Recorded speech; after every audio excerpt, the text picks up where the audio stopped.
Jadi akhlak yang berhubungan dengan seseorang yang berpenyakit katarak itu insya Allah orang tersebut itu biasanya kalau dikasih masukan itu menolak biasanya. Menolak itu diem bisa, jadi nggak langsung menerima. Dia punya pendapat lain, punya pikiran lain, punya pandangan lain yang selalu tidak cocok dengan orang yang memberi masukan. Berbenturan pendapat gitu. Ya, berbenturan pendapat. Istilahnya pendapatnya merasa lebih baik atau merasa lebih benar, itu seperti itu. Jadi sehingga oleh Allah Ta'ala sama pandangan dia yang merasa lebih benar, pandangan orang lain dia stop, dia tutup, tidak mau mendengarkan atau tidak mau memikirkan, tidak mau dia pikirkan. Nah, itulah Allah menutup matanya dengan selaput yang diceritakan itu katarak. Insya Allah seperti itu. Jadi siapapun orangnya, nah bisa aja kalau memang adikmu waktu itu di bawah umur 45 ya itu dulu bisa dengan orang tua, triggernya ya bisa dengan teman-teman pekerjaan atau istri atau mertua. Trigger itu bisa dengan istri, tapi bisa juga dengan orang tua atau mertua, itu yang paling kuat. Gitu ya, bukan karena kebanyakan kena sinar komputer itu, bahasa itu katanya dulu sih gitu. Kebanyakan kena sinar apa namanya sih, ultraviolet gitu. Iya. Tapi kamu dulu pakai komputer nggak? Jarang. Terus kalau istrimu pakai komputer nggak dulu? Pakai. Katarak nggak? Enggak. Ya kalau sudah jangan dibicarain. Jangan jadi acuan. Jangan jadi acuan. Jangan Kalau jadi enggak, acuan, ya. kan temannya istrimu katarak enggak? Enggak ya, sudah jangan jadi acuan seperti itu. Itu hanya alasan agar membenarkan analisa dia aja. Kalau memang mau di ini ya sudahlah. Karena memang komputernya ada. Coba aja lihat aja di antara 100 orang pemain komputer katarak enggak di umur 40 kan gitu ya. Rata-rata ya enggak kalau orangnya itu bisa menerima masukan, enggak. Insya Allah enggak. Nah, itu karena memang adikmu memang waktu itu biasanya kalau dikasih masukan terus diem gini. Ya kesannya itu kayak yang dengerin tapi nolak. Seperti itu. Gitu ya. Siapapun orang yang berkatarak begitu. Mau suami dengan istrinya, istri dengan suaminya katarak ya begitu-begitu itu. Kalau dia katarak di bawah umur 45, biasanya dengan orang tuanya diberi masukan atau dinasihatin, atau merasa dia dengan orang tuanya itu nggak cocok kalau punya pendapat. Jadi berbenturan istilahnya. Dan itu kalau dia emosi, bentukannya sudah emosi, glukoma bisa muncul. Jadi nggak cuma katarak, glukoma karena dia ada marah yang tidak cocok dengan pandangan. Seperti itu. Nah, kasus-kasus katarak ini sebenarnya kalau memang mereka itu berubah dan belum menutup semua, insya Allah itu kalau memang teman-teman yang berkatarak ini mohon ampun, kemana nih kalau belum di umur 45, sebelum itu, ini biasanya dengan orang tuanya. Coba evaluasi dulu, merenung. Kalau udah lihat YouTube ini, merenung, kemudian diingat-ingat sama siapa ya saya yang sering menolak itu. Ibu mamanya. Atau bapak umpamanya, atau dengan mertua umpamanya, kan seperti itu. Ini ya bisa loh, wah saya dengan mertua saya. Nah itu mohon ampunlah kepada Allah Ta'ala jika sering berbenturan pandangan dengan mertua. Atau dengan orang tua berbenturan pandangan dengan ibunya atau dengan siapa. Itu minta maaflah terus menerus, kemudian mohon ampun kepada Allah Ta'ala. Jika katarak ini disebabkan karena selalu menolak pandangan dari orang tua, menolak masukan dari orang tua. Apa yang dikatakan orang tua atau mertua itu nggak cocok aja dengan orang tersebut. Nah ini yang menyebabkan munculnya katarak. Insya Allah seperti itu. Jadi terpacu muncul lapisan baru. Saya nggak tahu itu lemah apa itu mati apa namanya selaputnya, wallahu alam ya. Tapi intinya katarak itu menutup mata, menutup pandangan.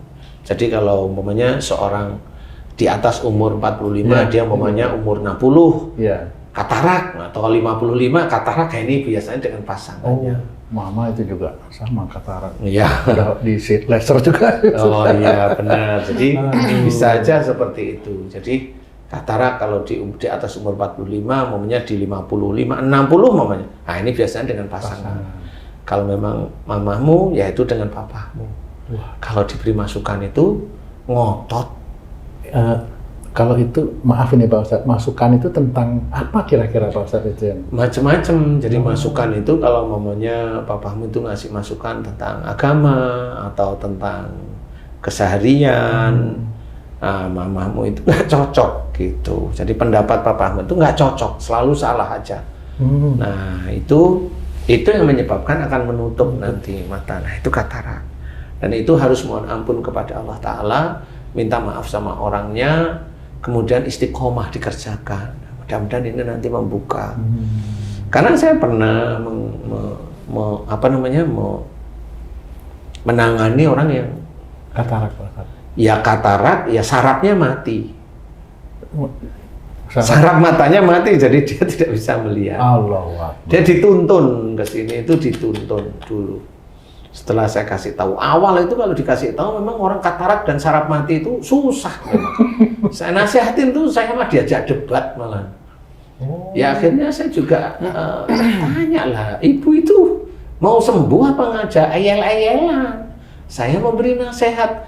Makanya mata ibu itu ada katarak, ada saraf yang mati. Makanya ibu itu nggak bisa ngelihat.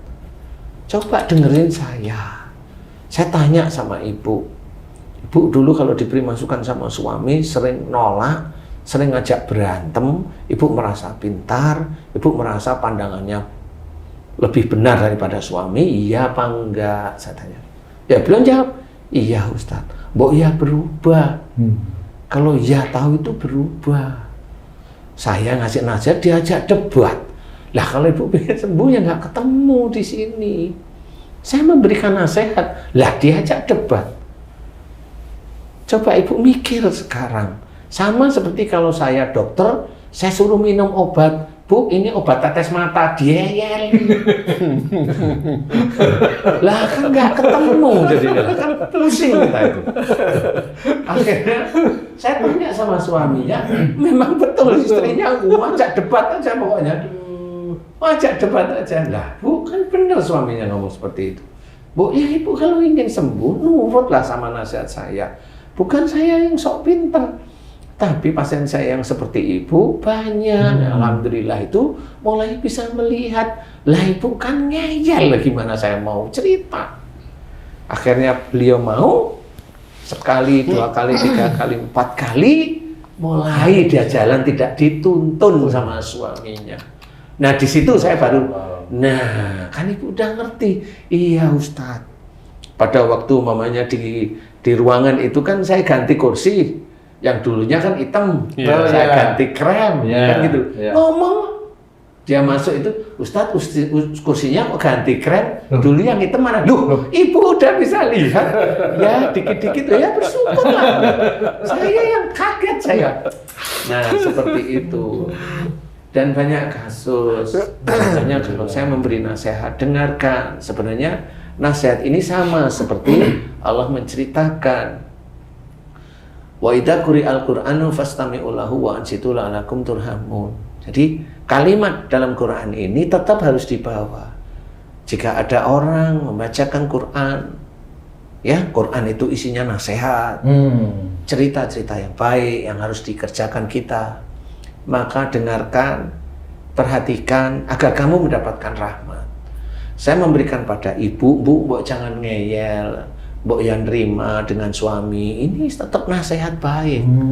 Di dalam hadis juga orang disuruh untuk hormat pada suami, kalau itu istri. Disuruh untuk diskusi, musyawarah. Kan harus mau mendengarkan. Itu juga ada dalam Quran. Kalau suami salah disuruh memaafkan. Kan nggak ngeyel namanya. Nah ini sebenarnya nasihat ini, kalau di awal itu dilawan ya emang nggak bisa, saya ngomong nggak bisa Bu. Nah mulai setelah beliau itu paham, ngerti, nah kan diizinkan oleh Allah Ta'ala bisa mulai melihat. Jangan langsung ingin itu langsung melihat, lah saya kan bukan Tuhan, saya memberikan nasihat, kalau itu dikerjakan mudah-mudahan. Tapi ada orang kadang-kadang Bisa aja dia maunya sembuh. Lah, saya kan bukan Tuhan. Kalau kamu memang pengen sembuh, doa aja sendiri, minta pada Tuhan pengen sembuh, gitu ya. Kalau saya ceritakan, saya hanya memberikan nasihat. Kalau ibu nurut, bapak nurut, insya Allah diberi kesembuhan. Saya juga pernah kok ada bintang 2 polisi. Itu buta dua-duanya, glaukoma. Ya alhamdulillah beliau itu datang ke sini, Ustadz saya pengen dinasihatin. Loh saya bingung. Karena tahu glaukoma nggak ada obatnya di dunia. Iya. Kan gitu. Setelah saya nasihati mau, alhamdulillah beliau melihat mata dua-duanya sampai sekarang. Alhamdulillah. Itu kebesaran Allah. Walaupun beliau itu jenderal bintang 2, tapi mau mendengarkan. Kan gitu. Tapi bagi orang-orang lain, yang orang-orang muslim yang lain, bintang 2 belum, bintang 1 bukan, bintang 7 pusing, dinasehatin, ngeyel lah. Ya nanti kalau memang sakit, katanya ini dosa saya digugurkan. Dosa saya kok digugurkan dari rumah aja. Emangnya bunga jambu gugur kan gitu ya. Nah inilah yang harus kita ketahui bahwa katarak itu insya Allah itu dari kalau diberi masukan itu nolak. Nolak aja hatinya, nolak. Jangan. Kalaupun mau nggak cocok, normal. Orang itu pikiran dia sama pikiran kita kan beda. Yang penting kita tidak menolak. Intinya adalah kita itu mau mendengarkan. Kalau tidak cocok, berarti kita itu diuji oleh Allah Ta'ala, oleh seseorang yang tidak cocok dengan kita, dan kita disunahkan untuk mendengarkan dengan beristighfar, dengan bertasbih. Tidak usah marah, apalagi seiman, udah cukup. Karena itu lebih mulia di hadapan Allah Ta'ala daripada orang yang tidak cocok tersebut cuak-cuak terus, baik di YouTube kayak atau dia udah biarin aja, dia menyebarkan fitnah seperti itu. Makanya kenapa kalau memang seperti orang lain, coba katarak, bisa nggak itu dibaca-bacain sembuh? Ya nggak bisa. Dibaca-bacain gimana? Kok orang pintar? Ya nggak bisa. Jin itu tidak ada yang ngurusin katarak. Yang ngurusin katarak itu Allah. Harus kita kembalikan pada Allah Ta'ala. Jin itu ngurusin kanker? Nggak ada. Jin itu malah ibik, dia itu bikin kanker malah tambah sakit. Seperti itu. Kalau ada orang bilang kankernya sembuh, itu bukan kanker, itu cuma rasa sakit, bukan kanker. Insya Allah seperti itu. Ustadz, saya punya 2 orang teman yang rumahnya berdekatan dalam artian sekitar 100 meteran. Dulu teman sering nongkrong di musola, di masjid, pada maghrib gitu kan. Ini orang soleh nih. Dulu, Ustaz. Oh, dulu. Berarti waktu belum kerja, masih remaja. Berarti sekarang soleh. Sekarang kerja jadi soleh. Udah nggak pernah ke masjid. Ke masjid tapi nggak nongkrong. Sekarang kan umurnya teman saya ini udah lebih tua, udah 60 tahun ke atas. Kena katarak dua-duanya nih, Ustaz. Dioperasi lah. Temen dua-duanya ini? Dua-duanya ini kena katarak. Ya, dioperasi. Kan ada semacam tempat yang khusus untuk operasi katarak. Iyalah pasti ada, masa bukan tempat operasi katarak dijual telur ayam khusus mata. Ya, tahu lah. Nah, Ditancet kan itu bukan. itu cuci mata. Walaupun tidak bersamaan operasinya, walaupun tidak bersamaan 2 orang operasinya, tapi Haji ngamati. Yang satu operasinya berhasil, bisa melihat. Yang satu nggak berhasil. Nah, yang saya tanyakan, alat apa yang membedakan keberhasilan ini gitu? Yang satu berhasil, yang satu nggak berhasil. Walaupun pada dasarnya mempunyai sifat yang sama. Yang Ustaz betul, temennya begitu. Iya. Ngeyel aja. Iya. Oke.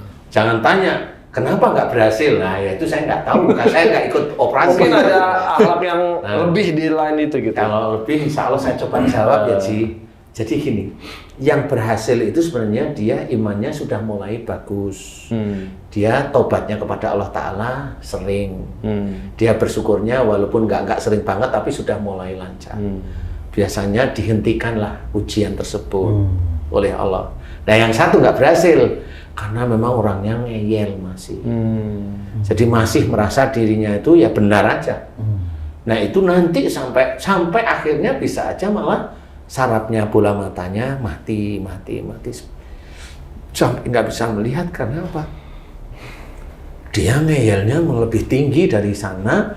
Memang dia itu menongkrong dulu di masjid, tapi merasa benarnya ya kuat. Nah coba Haji amati beneran, diingat-ingat temen yang berhasil sama yang nggak berhasil, bener nggak? Ini bukan berarti mau menjelekkan temen ya, tetapi ini kita harus belajar.